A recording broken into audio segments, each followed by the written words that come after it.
to the India Today Budget Roundtable, powered by Business Today.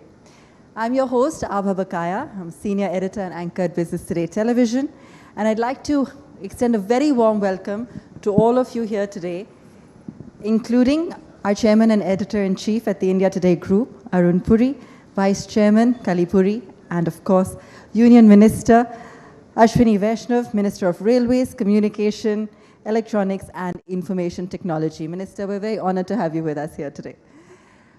Before we begin, we'd like to extend a remembrance for Lata Mangeshkar, the Nightingale of India, who gave her voice to Indian movies for more than 70 years. She passed away at the age of 92 yesterday.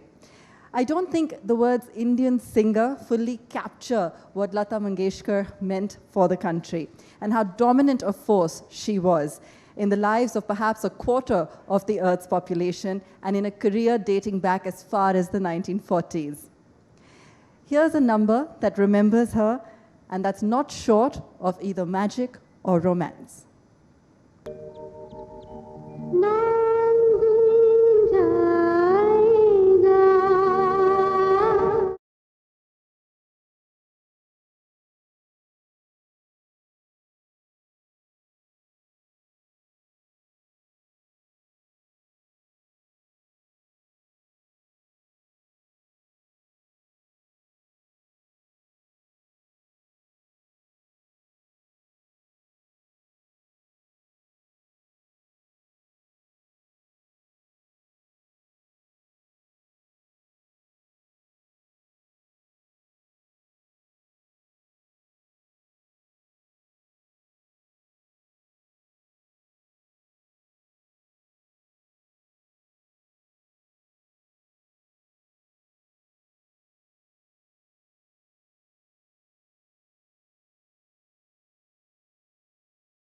Thank you. And now to begin with our first session today. In a move to put the country on a high growth trajectory, the government has pushed the paddle on infrastructure development. The Indian Railways has been a big winner of the union budget this time, with a record budgetary allocation of 1.4 lakh crore rupees. India has decided to manufacture 400 new, more efficient Vande Bharat trains in the next 3 years. With that, I welcome on stage Union Minister Ashwini Vaishnav, Minister of Communications, Railways, Electronics and Information Technology, and to moderate the session, Managing Editor, Business Today Television, Siddharth Zarabi.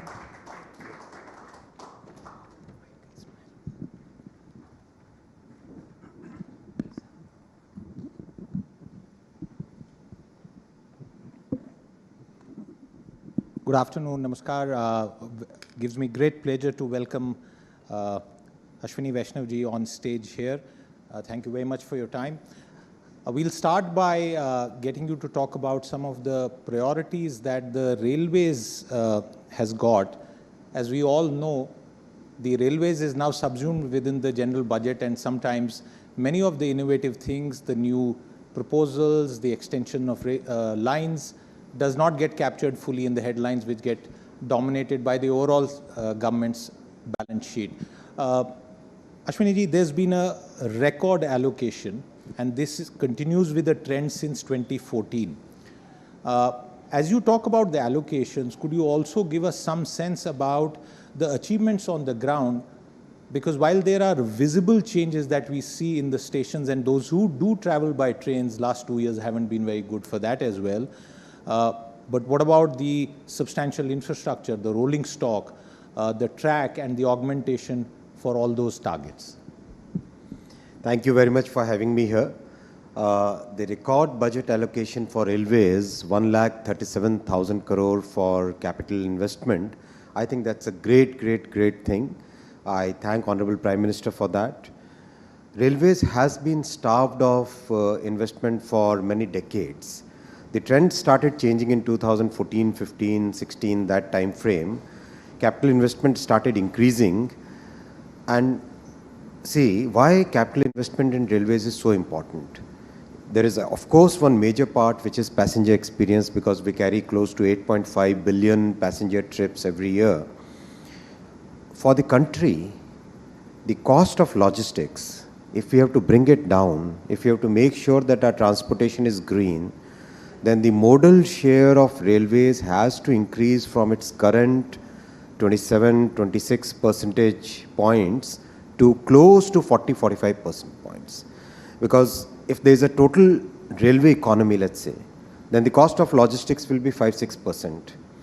If there is a total road economy, the cost of logistics will be 17, 18, 19% range. The cost for the country is always a weighted average of this. So we are at 13, 14%. If you have to bring it down, see, we are 232 lakh crore economy GDP today. Even 1 percentage point reduction in cost of logistics means the country saves 2,32,000 crore. So that is the real reason why we need to bring down the cost of logistics, and we have to step up investment in Indian railways. Mr. Vaishnav, one of the points that we see is the continuing focus by the government's spending from the budget. But when we also look at some of the newer steps that you yourself have envisaged in the railways, the word that one doesn't get to hear often is private sector involvement, or even if one does, it is, if I may use those words, sometimes amounting only to lip service. Okay, so two parts of your question. First is the focus on capital investment, and second is the private sector involvement in Indian railways. Look, railways is a very, very complex system.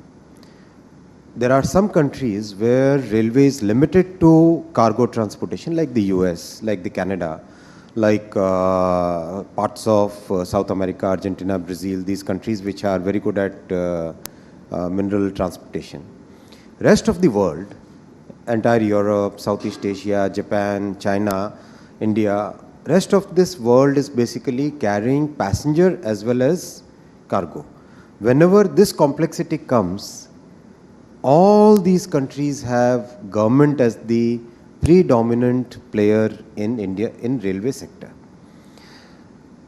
I can sit with you and explain how complex it is. See, a road is basically a road, right? Railway is the road plus the track plus the electrification plus the signaling plus the station plus the train which has to run on it. You cannot have one Hyundai and one Suzuki running in parallel. Nobody can just join it, right? It's very, very complex. That's the reason why government has to play the dominant role, and that's the reason why we are also, there is absolutely no question of railway privatization. Mr. Vaishnav, even if the track, the main infrastructure were to remain with the government, what prevents from trains being run by the private sector, offering services just as they happen in Europe on the same kind of railways that the Indian Railways is modeled on? There was talk about bidding out for those plans. Have they been dropped? Have they been scrapped? What is the current status? Look, passenger services are practically running at 50% subsidy. Who would run a business where 50% subsidy is there, right? And that's the experience all over the world. The experience in Europe is no different. Experience in Japan is no different. Experience in Southeast Asia is equal. China also is following the same. Basically, passenger services are almost everywhere seen as a social good. There is an element of public good in that, and that's why they are subsidized by the governments all over the world. Mr. Vaishnav, if passenger services are being subsidized, the flip side of the argument would be that the railways itself has a very high cost structure in the last several years because of dynamic pricing, last minute tatkal booking of tickets. Prices have gone up. If you were to book a trip in less than 7 days, it certainly costs you more than if you were to book a ticket 30 days, 45, 60 days in advance.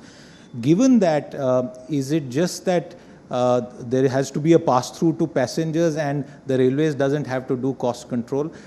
There are numbers probably in the budget. You yourself are a numbers person. How would you tell our audience about what is being done as far as keeping railways costs in check is concerned? If we look at the global benchmarks, the biggest factor is what? Biggest factor is haulage cost. Haulage cost globally is almost 1.8 or even twice what we have in India. So it's not that Indian Railways cost structure is skewed too much towards one side. it is, yes, there is always a scope for improving, but the size of our railway network and the cost that we have right now, the cost structure that we have right now, is not something out of the ordinary. Mr. Vaishnav, Nitin Gadkari ji keeps talking about daily targets of achievements with respect to the highway rollout. I wonder if you can offer a comparable figure for our audience so that some of the work that you have put in comes into better context with such a number. So I would like to put it in a slightly different way. Highway always will have this straightforward number of kilometers of roads that you build, right? Railways, large part of railway investment goes in doubling the lines. A significant part of railway capital investment goes in electrification. A very large chunk goes in resurfacing the road ka equivalent, which is relaying the tracks, because tracks have a life and the entire tracks have to be replaced. So a significant part of that goes into these activities. So laying new lines which would be comparable to a highway would always be probably a wrong way to compare the two.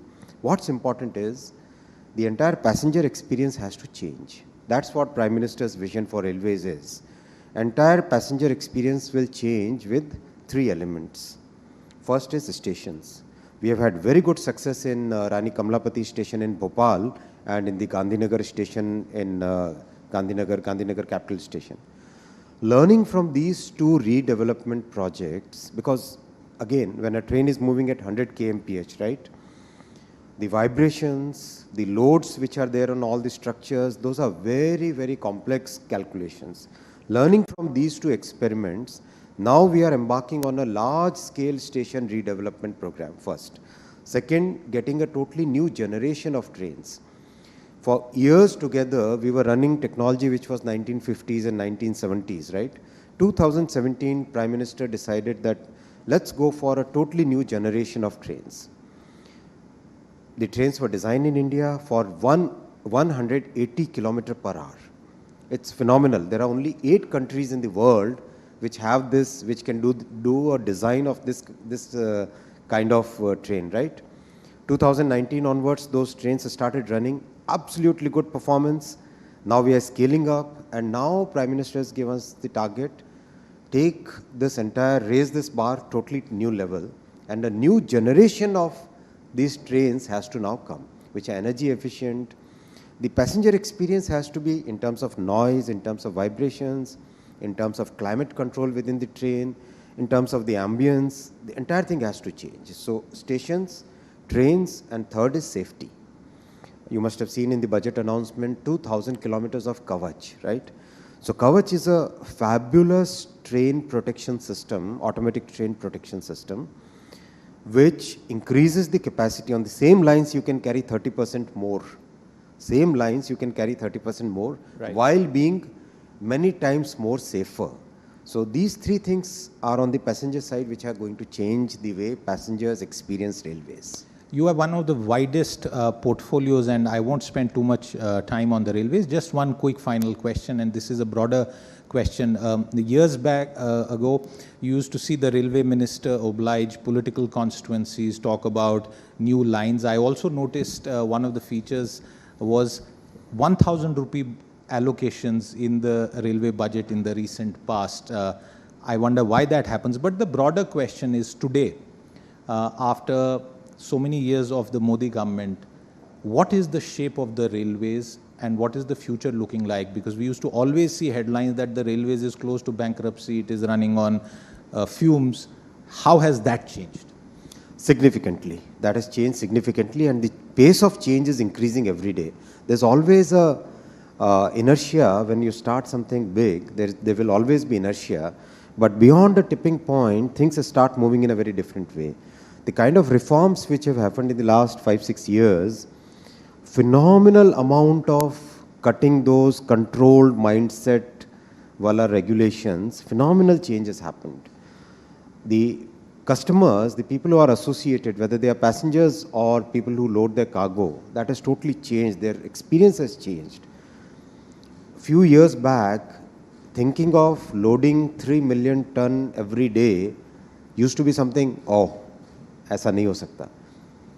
Today we are consistently achieving 4.2, 4.3 million ton loading every day, and well on target to load 5 million ton every day. So railways future is absolutely good. It's going to be robust, and lot more technology absorption is happening. People are coming out with new ideas. We are very soon going to launch a startup challenge for some of the most important challenges that railways faces, and we would like the bright minds to come up with solutions for that. What are those challenges, if you could quickly elaborate? Okay, so very important point, like what is the condition of the track? Unlike a road surface, when you move on the railway, there are both lateral as well as vertical oscillations, vibrations, right? So how do you monitor the condition of the track? Because thousands of trains are running every day. Is there a way by which you can real-time monitor the condition of the tracks, right? Second, whenever there is a fog, if there is any solid element coming onto the track, it's a risk. How do you detect that, right?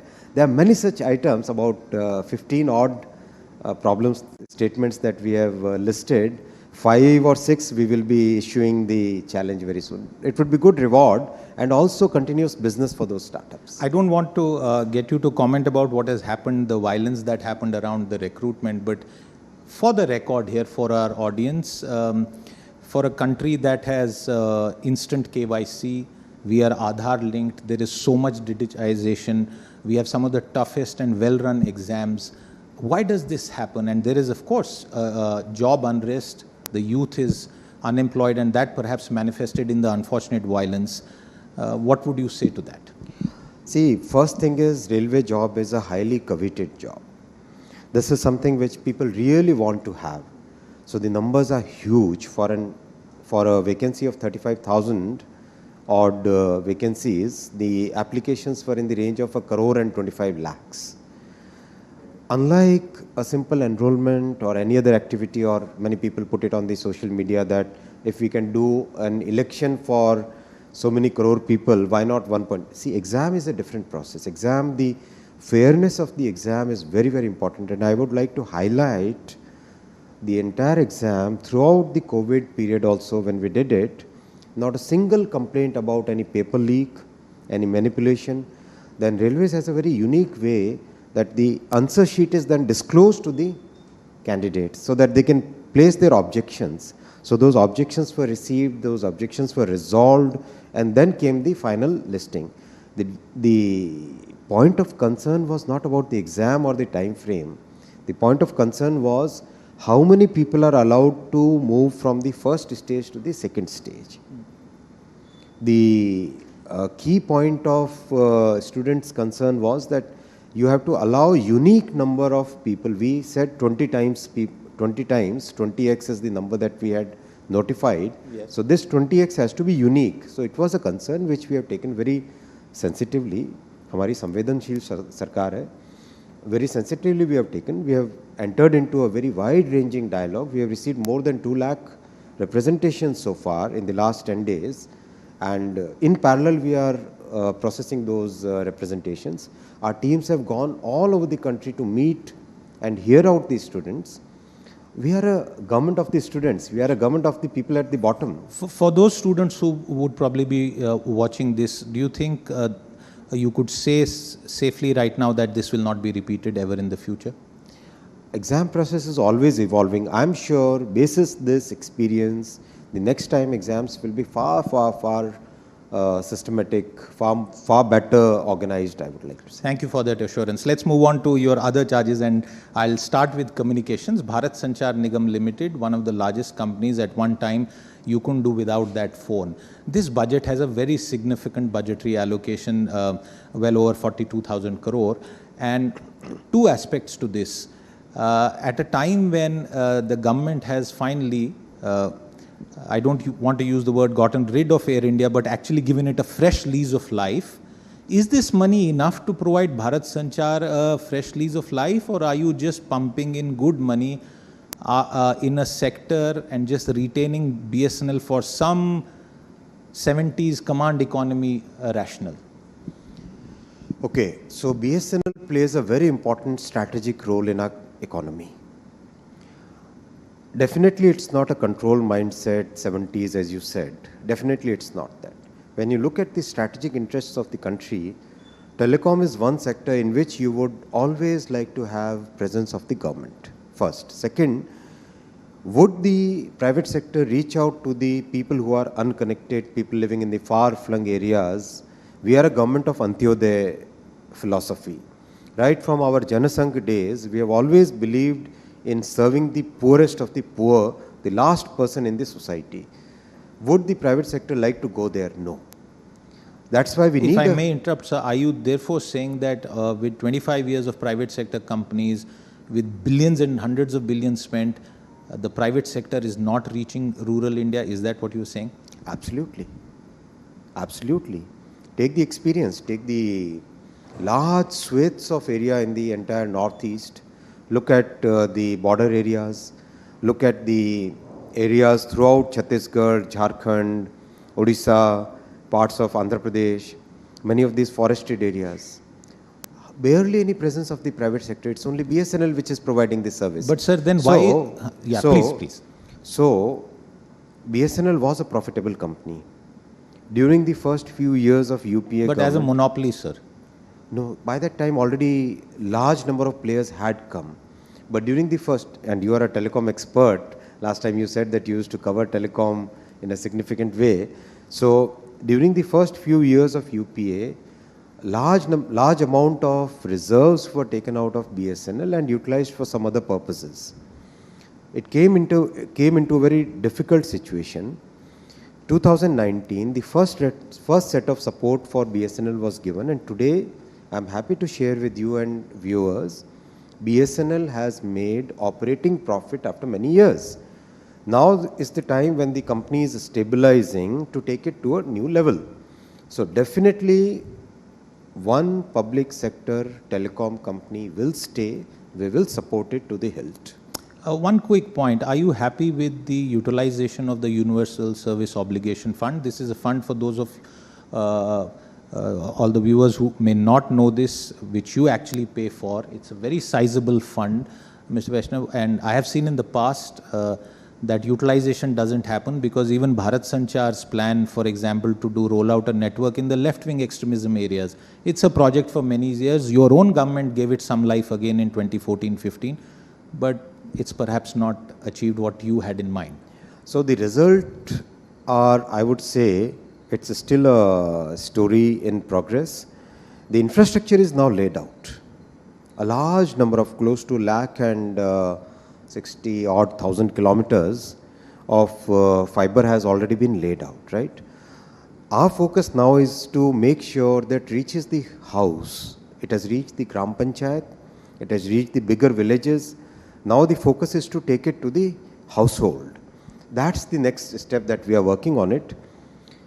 Could we do it better? Yes, definitely there is always a scope of improvement, but have we achieved something which the country should be proud of? Yes, we have achieved something which the country should be proud of. I think what we should also be proud of and acknowledge on the stage is the brave decision policy making, and I will repeat what I had asked you in an interview that after the new telecom policy of 1999 and the reforms of 2003, it is you as the minister and your government which has actually provided a new lease of life to this sector by some of the recent reforms.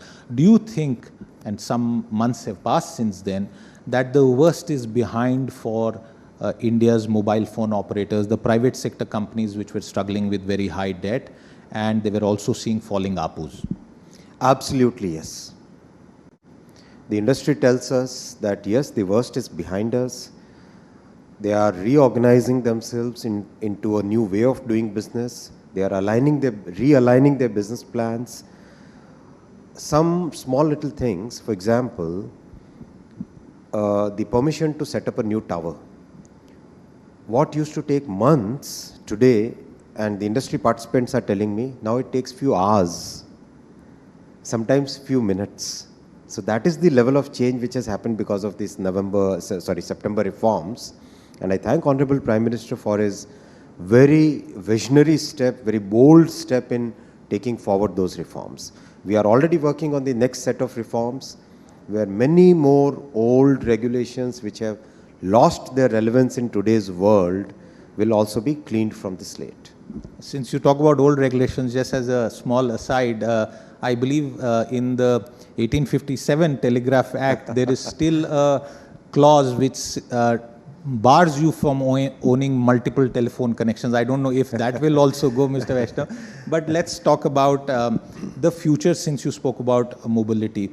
The 5th generation mobile broadband spectrum auctions, you've already spoken about that happening this year. The biggest concern has been, and this is impacting in some ways consumers as well, that the government has in the past used auctions as a revenue exercise. Let's mop up money from here, there, wherever, and use spectrum. And spectrum, by becoming very expensive, ultimately gets passed on to the consumer. There is no free lunch. It's impacted BSNL and MTNL also. You had to bail them out in that regard as well. How will 5G be priced? I know you cannot sort of announce it here at this stage. There is a proper process involved, but what's your own thinking? Listen, let's take two numbers first. Globally, the average revenue per ARPU is what we call, is close to 2,600, 2,700 in most of the other geographies. We are close to 300 rupees as the average cost for a common consumer. So it's not that our prices are very high compared to the global standards. For sure, we are significantly lower than the global cost standards, one. Two, there is a realization throughout the world that telecom today, and especially spectrum as a key enabler of telecom, has an element of public good. Third, our process of discovering the price is a very transparent process.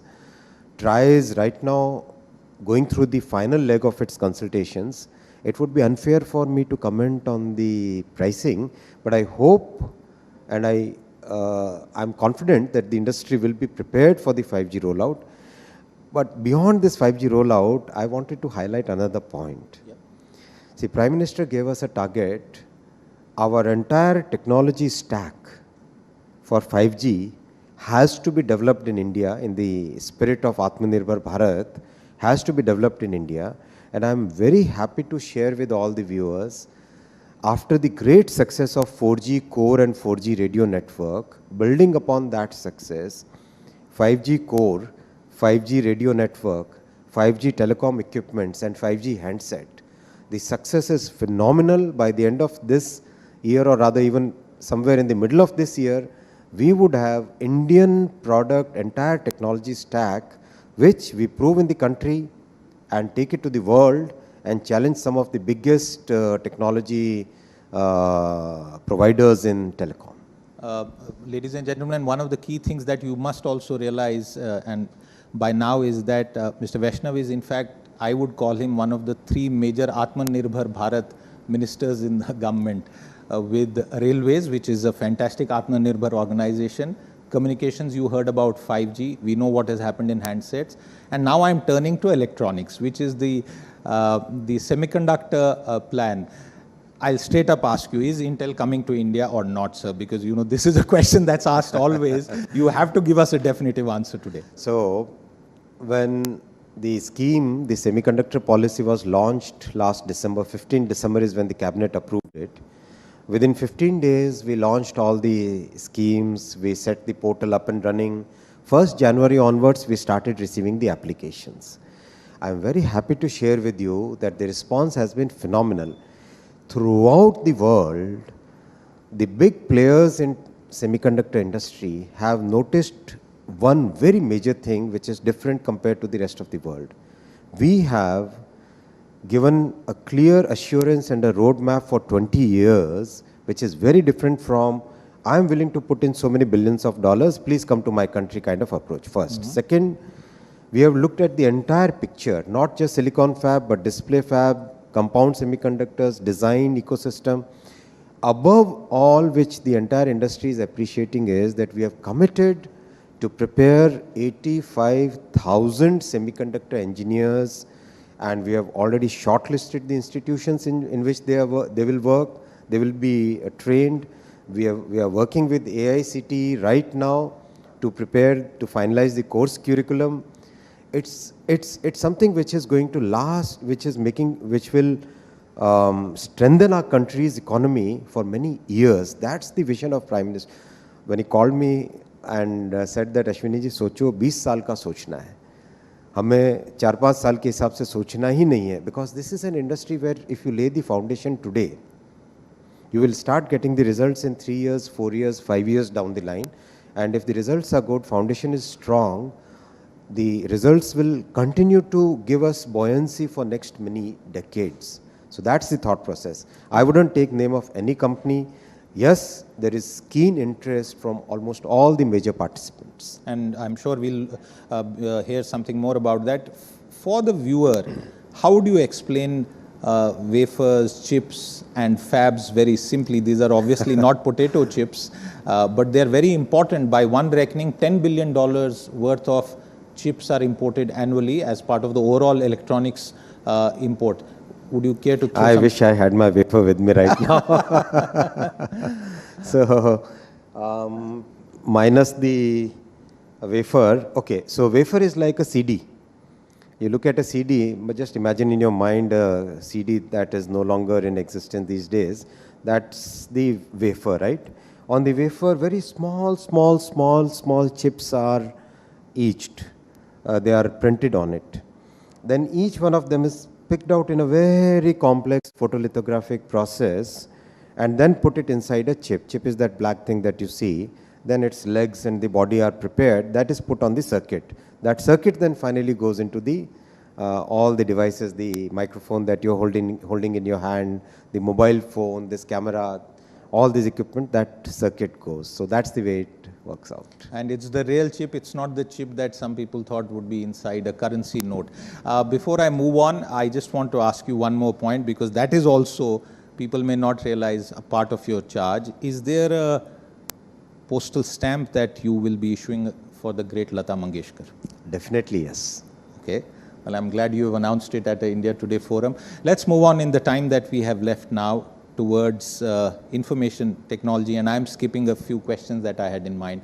Mr. Vaishnav, two impressions, and I say impressions deliberately because one, that India is fighting with all social media companies, that suddenly this plan for Atmanirbharta also has somehow transformed into a plan against all these social media companies. And I won't take names, you're fighting with everyone and making life difficult for them, not letting them do business in India, perhaps in the hope of homegrown giants. Would that perception be correct at all? I frankly don't think that perception is correct at all. I think the spirit of our government is to bring that balance between freedom of expression on the one hand, protecting our society on the other hand, right? That balance has to be brought, and that's what societies all over the world are basically evolving into, that kind of discussion. End of the day, what matters is whether as a user of social media, I, my children, my family members, my society, my city, my village, my community, are they safe?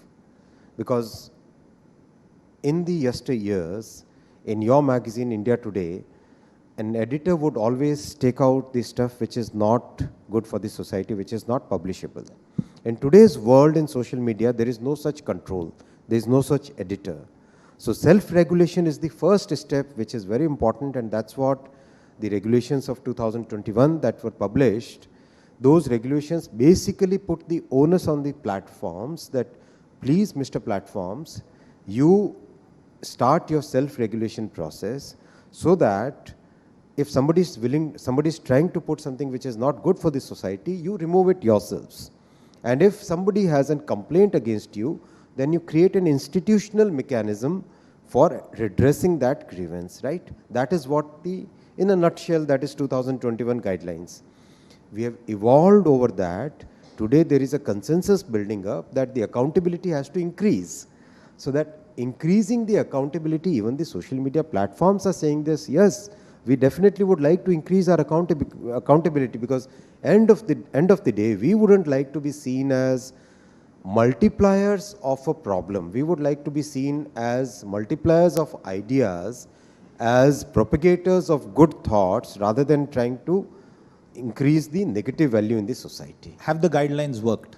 The guidelines have worked fairly well. Almost all large social media platforms, they've complied, actually all.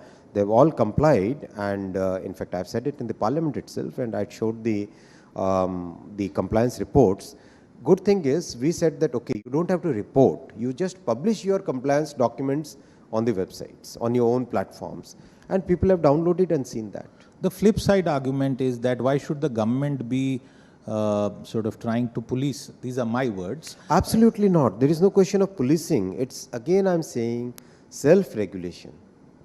Self-regulation basically means if X social media platform is using somebody's content, something is getting uploaded, that platform itself should check.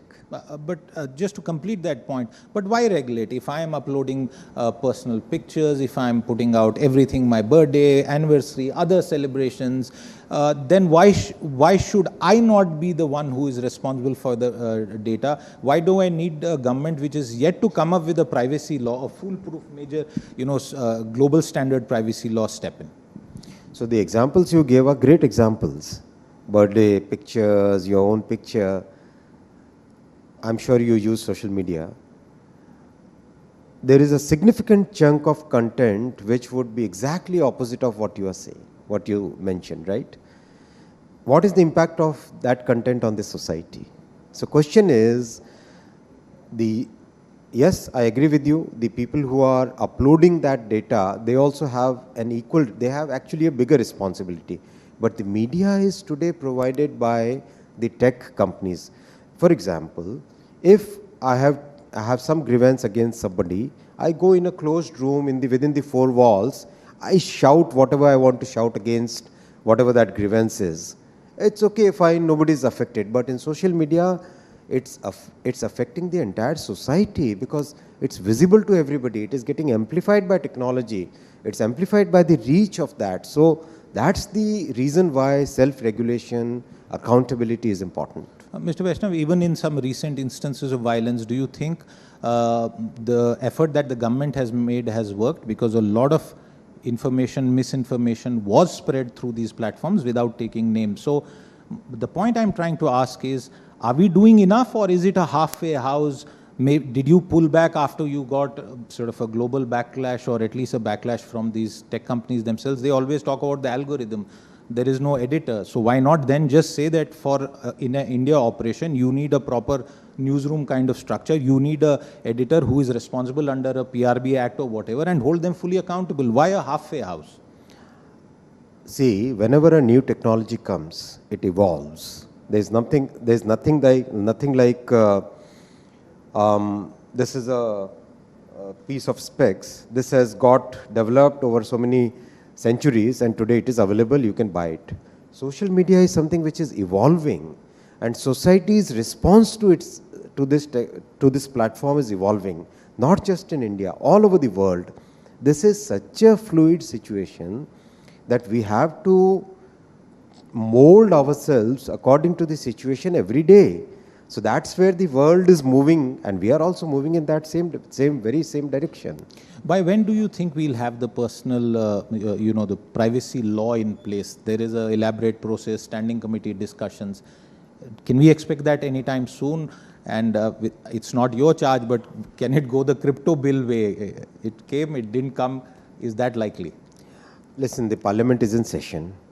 I'm holding a responsible position. I wouldn't like to comment on it. I will not push you on that. One final point, and despite knowing that Parliament is in session, but since you have already spoken about it, a lot of concerns have been expressed, and recent reports have tried to rake up that issue once again, the Pegasus deal. Now, the way I am asking this is that if there is national security, I would stand up first and say that it's not worth a discussion, especially in a public forum. But there is another aspect to this entire argument. For the record, please try and say whatever you would like to say on this matter right now, knowing fully well that Parliament is in session. I would say that let's trust our judiciary. Okay, that's a fairly cryptic comment. My final point about the day, and this is really a generic comment for all the conversations that we have had around digital India. I was personally disappointed that in this budget, unless there is fine print that we haven't seen, there wasn't anything that acknowledges the burden that study from home, work from home has put on those who are less privileged. Even bandwidth costs, access to a laptop, access to a good handset, that's not available. I have heard of handset schemes before elections, never happened. Can we see some course correction going forward? So I think we need to look at it in a little bit more comprehensive way. Today, our handset industry has reached a level which was unthinkable 10 years back. 10 years back, would you ever guess that India would become the second largest mobile manufacturer in the world? 10 years back, could you even think that where would the world's largest mobile factory be? You would have thought China always. Today, world's largest mobile manufacturing is in India. So the ecosystem is developing, that's helping reduce the cost for us. Now we are deepening the entire electronics manufacturing. We are going down to the PCB, to the chips, to the components, to the other associated chemicals which are required. All these are definitely going to reduce the cost of handsets, reduce the cost of electronic devices for all our viewers. That is first. And second is reaching the internet, taking the internet down to that last village. In December itself, Prime Minister had approved 7,000 new sites in areas which were still uncovered. Then he has directed us to conduct thorough survey. Any areas which are still left out, we must make sure that bandwidth, internet, the mobile technology which is available to you and me should reach the last person in the society. Absolutely, and I think that's the best way that we can ensure that the last person in the line gets the biggest amount of resources that is possible. Mr. Vaishnav, there's so much more to discuss, but I'm going to thank you at this stage for your time and for your participation and for the entire audience to listen so carefully. Thank you very much. Thank you very much. Thank you. Abha, back to you.